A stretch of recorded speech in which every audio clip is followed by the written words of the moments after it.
안녕하세요. 라이프노트입니다.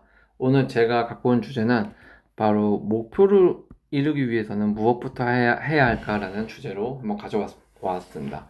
우리가 삶을 살면서 각자 인생에는 목표가 있을 겁니다. 누구는 몸이 건강하기, 누구는 몸짱 만들기, 누구는 몇 년 이내에 내 집 마련하기, 누구는 차 사기, 누구는 집 평수 옮기기, 누구는 어느 좋은 직장에 취업하기, 누구는 몇 년 안에 아이 갖기 등 각자 목표가 있을 겁니다. 그런데 삶을 살다 보면 이 목표에 모두 다 달성할 수 있는 게 아니죠. 목표에 한 걸음 한 걸음 진행해 나가다 보면 분명히 고난이라는 게 찾아오기 마련이더라고요.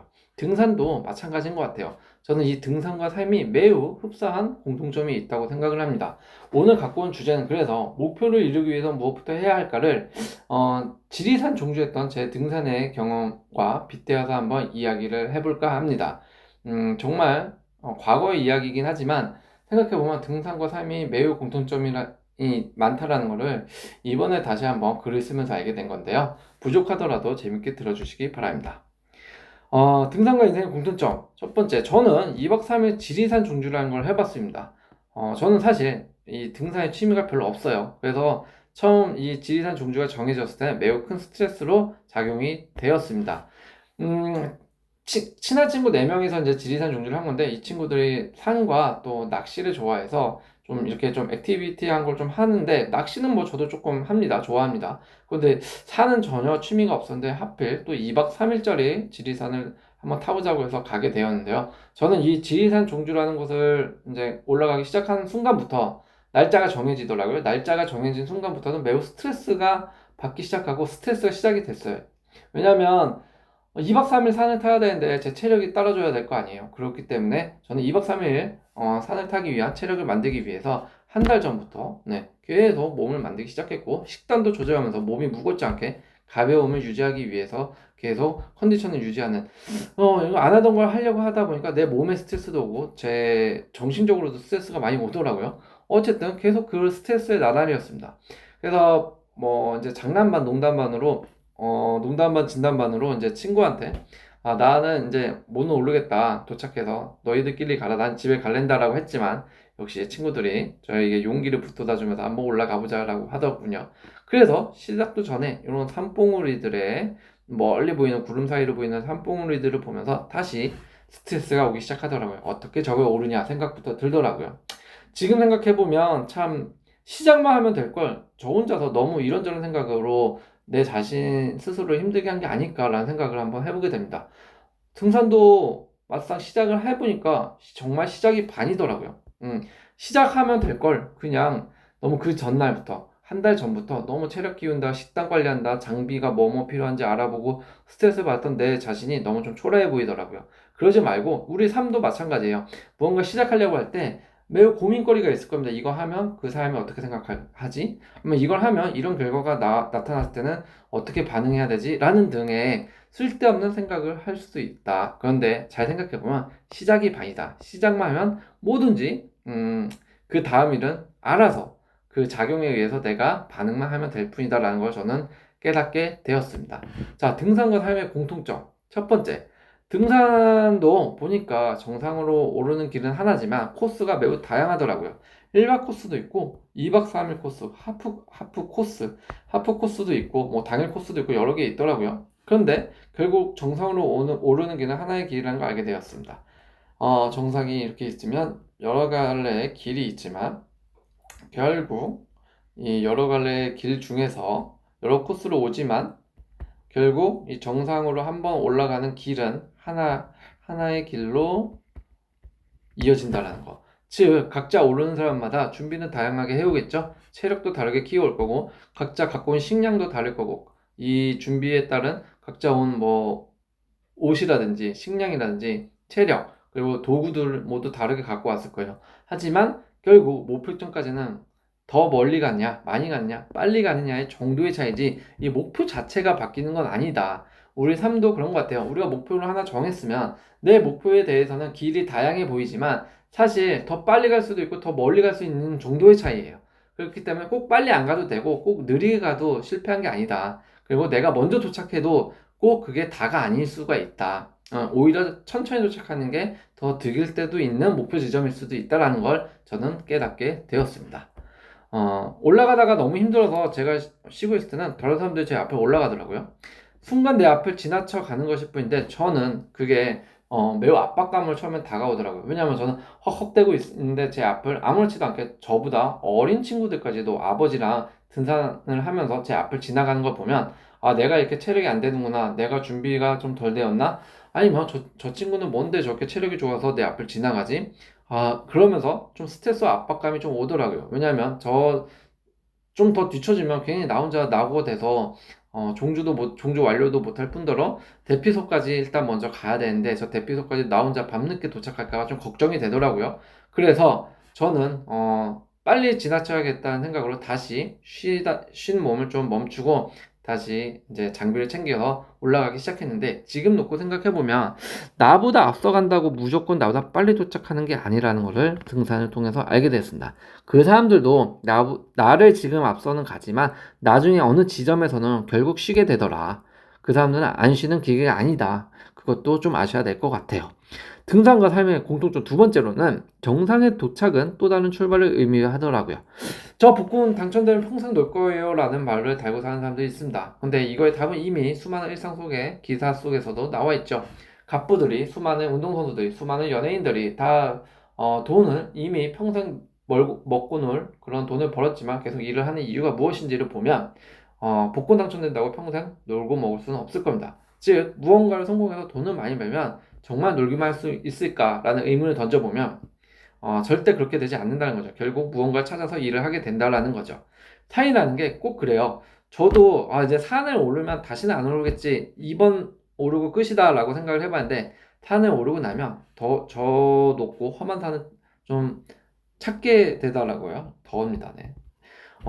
다음부터 이제 더 높고 험한 산을 찾게 되고 나의 한계를 좀 뛰어넘고 실험해보고 싶어집니다. 그래서 이제 목표를 이루고 나면 결국 자연스럽게 변하게 되는 것 같아요. 우리의 인생도 등산도 마찬가지예요. 지리산 종주 올랐다 이제 다음에 히말라야산 찾는 거죠. 마찬가지로 목표도 지금은 내가 1억 모으기 목표를 했지만 1억을 모으고 나면 끝날까요? 아니죠. 5억 모으기, 7억 모으기, 10억 모으기로 넘어갈 겁니다. 그리고 10억을 모으면 이제는 10억에서 며칠 안에 뭐 몇 년 안에 뭐 100억 만들기 아니면 내 회사 차리기 뭐 등등 목표가 바뀌게 된다는 거죠. 등산과 삶의 공통점이 참 많은 것 같습니다. 세 번째로는 산을 오를 땐 자기 페이스 유지가 매우 중요하다는 걸 새삼스럽게 좀 깨달았는데 처음에 지리산을 오를 땐 천천히 오르면 되겠지 뭐 라는 생각으로 올랐어요 사실.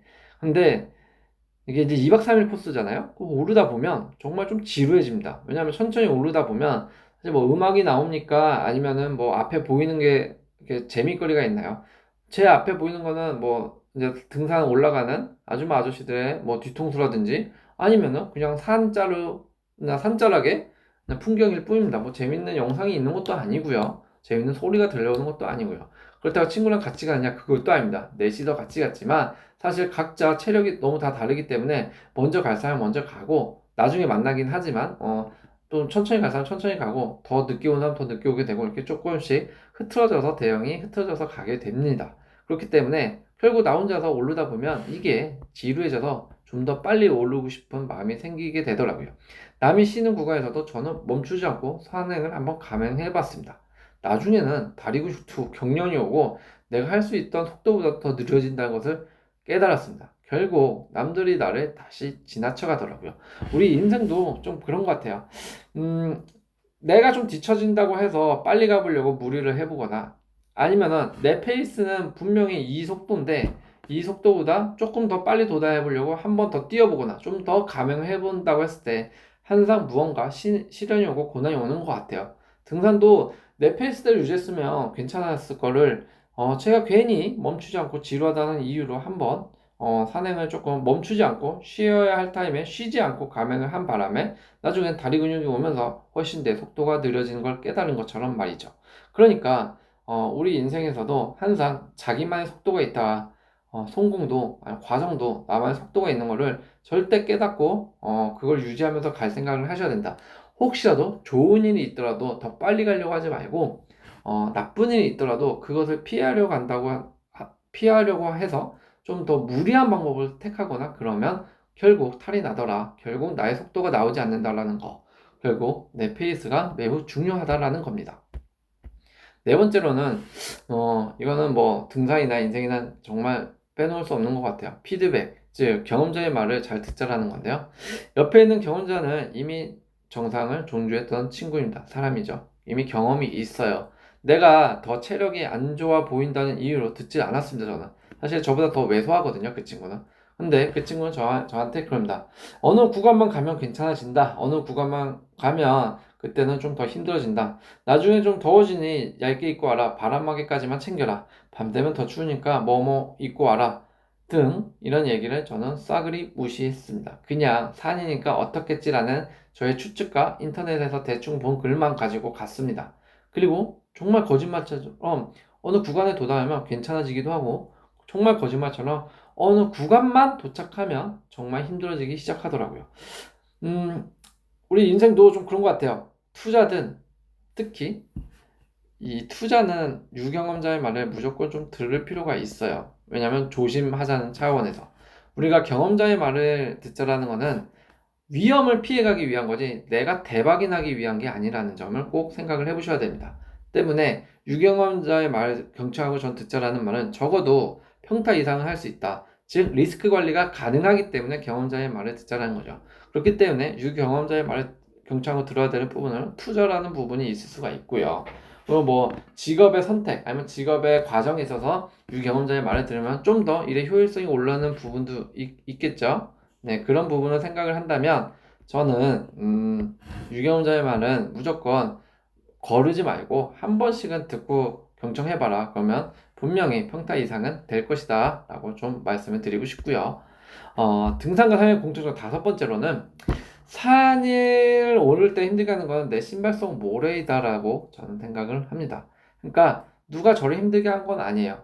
등산을 선택한 건 내 자신이지만 저 목표에 오르겠다라고 선택한 건 제 자신입니다. 근데 오르기 시작하죠. 근데 옆에 지나가는 사람이 아니면 내 친구가 저를 도와주거나 저를 민 게 아닙니다.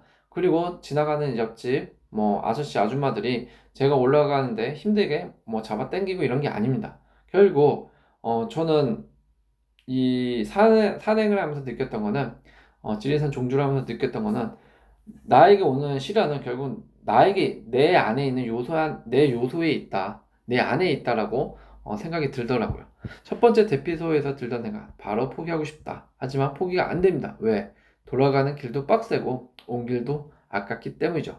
포기하는 것도 제 삶의 일부예요. 포기라는 것도 내가 선택하는 게 내 삶의 일부라는 거죠. 그런데 왜 계속 하는 걸까요? 힘들고 지쳐서 잠시 쉬고 있으면 지나치는 사람들이 와서 힘내요 청년 등의 말로 응원을 해줍니다. 심지어는 저보다 어린 친구가 한 중학생, 고등학생 되는 중학생 정도 됐던 친구였던 것 같아요. 아버지랑 왔는데 중학생 됐던 친구가 저를 보고 가면서 이런 말을 하더라고요. 거의 다 왔어요 아저씨 힘내세요 라는 말을 아직도 귓가에 맴립니다. 귀여웠던 친구인데 어쨌든 그만큼 내 가족 아니면 내 친구도 아닙니다. 남들이 나랑 피 한 방울 안 섞였던 남들이 나를 때로는 응원해준다. 우리의 삶도 꼭 가족이 아니더라도 나를 옆에서 응원해주는 사람들은 옆에 주변을 둘러보면 항상 있다. 그 사람들을 기억해서라도 항상 포기하지 말고 산을 올라야 된다라는 거죠. 남들이 계속 응원해주고 삶도 놓고 보면 계속 남 탓을 해주면서 나를 응원해주기도 하는 것 같아요. 보면. 하지만 놓고 보면 진짜 문제는 내 신발 속에 모래, 즉 나한테 있다는 걸 깨닫게 됩니다. 내가 준비를 못하고 체력을 키우지 못한 제 탓입니다. 장비 탓, 코스 탓, 등반하자고 한 친구 탓을 이제 그만해야 된다고 생각을 해요. 우리 인생도 마찬가지인 것 같습니다. 탓을 너무 많이 하죠. 어, 흑수저, 금수저 있는데 저는 좀 이런 수저 논란을 별로 좋아하진 않는데 어쨌든 부모 탓, 환경 탓을 굉장히 많이 할 거고 친구들은 그리고 이제 내가 주어진 환경에서 항상 안 좋은 일이 있으면 남들과 비교하면서 나에게 주어진 환경 탓을 매우 많이 합니다. 제발 그러지 말자고요. 우리 이제는 다 성인이 됐잖아요. 그렇다면 이제 탓을 하기보다는 모든 원인, 그러니까 부족했던 어제의 나와 항상 비교를 하면서 살아야 되지 않을까라는 생각을 해보게 되더라고요. 등산과 삶의 공통점 여섯 번째로는 이제 힘들어도 포기만 하지 않으면 무조건 정상에 한다는 걸 지리산 종주를 통해서 알게 되었습니다. 남들이 나를 지나쳐도 상관이 없더라고요. 빠른 것만이 좋다라고 생각도 하지 않았으면 좋겠습니다. 느려도 괜찮으니까 포기만 하지 말고 묵묵히 등반하듯이 가면 목표 지점에 도착하더라고요. 저는 진짜 깜짝 놀랐던 게 2박 3일을 어떻게 타 했는데 2박 3일이 금방 가더라고요. 그냥 도착했을 때 딱 보니까 천안봉 정상에 딱 올랐을 때 보니까 이제 3일차 되더라고요. 내려갈 때는 정말 가볍게 기쁘게 내려가서 친구들이랑 또 막걸리 한잔 했던 기억도 나는데 그만큼 정말 끝물 이제 끝에서 마치 내 목표 정상점에 왔을 때는 정말 이루 말할 수 없는 기쁨과 희열이 있더라고요. 그리고 뿌듯함도 있고 오히려 내려오게 돼서는 이제 다음 목표를 향해 다가갔을 때 그리고 다른 산들을 보았을 때는 내가 이미 더 큰 산을 겪었기 때문에 아무렇지도 않게 느껴지는 게 있더라고요. 분명히 있습니다. 그러니까 저도 이 지리산 종주를 하면서 다시 한번 깨달았던 거는 포기, 기브업. 절대 포기만 하지 않으면 무조건 정상에 도착합니다. 이건 누구나 도착하게 되어 있습니다. 이거는 인생의 진리더라고요. 제발 포기만 하지 않고 갔으면 좋겠습니다, 여러분들이. 지금 힘든 일이 있고 목표 지점에 도착하려면 한참 멀은 것 같으신 분들이 이런 생각을 할 거예요. 너무 힘들어서 울기도 하고 지쳐서 쓰러질 것 같고 어지러워서 막 울렁증도 생기고 그래도 계속 가다 보면 정상에 도착합니다. 절대 포기만 하지 않고 투덜대는 것도 괜찮아요. 제발 포기만 하지 않고 갔으면 목표 지점에 도달한다는 걸 깨닫기를 바라겠습니다. 마지막으로 좀 등산을 통해서 드리고 싶은 말씀은 이건 것 같아요. 누가 빨리 도착하든 간에 결국 정상에 가면 다 보게 되어 있습니다. 저를 지나쳐 갔던, 저를 응원해줬던 꼬맹이 친구도 있고요. 아버지 친구도 있고, 응원해줬던 아줌마 아저씨도 있고, 지나가면서 제가 물이 없다고 물 한 모금 줬던 아저씨도 있었습니다. 나보다 빨랐던 사람, 결국 다 대피소에서 만나고, 또 나보다 느렸던 사람, 결국 정상에서 만나게 되었습니다. 나보다 느렸던 사람, 응원해줬던 사람, 모두 정상에서 만나게 되더라고요. 그러니까 정상 가면 다 있습니다. 포기만 하지 않고 있다면 우리 인생에서도 모두 만나는 사람은 다 정해져 있습니다. 위에서 보면 됩니다. 결국 자기만의 속도로 오는 것이 중요하고 집중해야 한다는 걸 전 깨닫게 되었고요. 이 경쟁이라는 단어에 집중하면 남을 신경 쓰지 않았으면 좋겠습니다. 등산을 해보니까 경쟁은 의미가 없더라고요. 나보다 빨리 가든 느리게 가든 자기 페이스대로 정상에만 오르면 끝인데 괜히 속도에 집착을 하는 경향이 있었습니다. 이 초보 시절에 등산 초보 시절에는 우리 삶도 좀 마찬가지인 것 같아요. 요즘 삶의 현대사회가 뭐가 우선이 되겠죠? 돈이 우선이 되고 현대사회가 돈이 우선이 되고 성공이 우선이 되다 보니까 무엇을 중요시하게 됐죠? 이 바로 속도를 중시하게 됩니다. 빨리 성공한 사람, 빨리 돈을 번 사람, 빨리 무언가를 이룬 사람을 추대하고 존경하게 되는 사회가 됐는데 이거는 저는 매우 바람직하지 않다. 자기만의 속도로 달려가라. 그리고 경쟁은 의미가 없다. 모두 목표 지점에만 올라가면 다 똑같은 결과를 갖게 된다라는 점을 말씀드리고 싶었습니다. 오늘도 시청해주셔서 너무 감사합니다.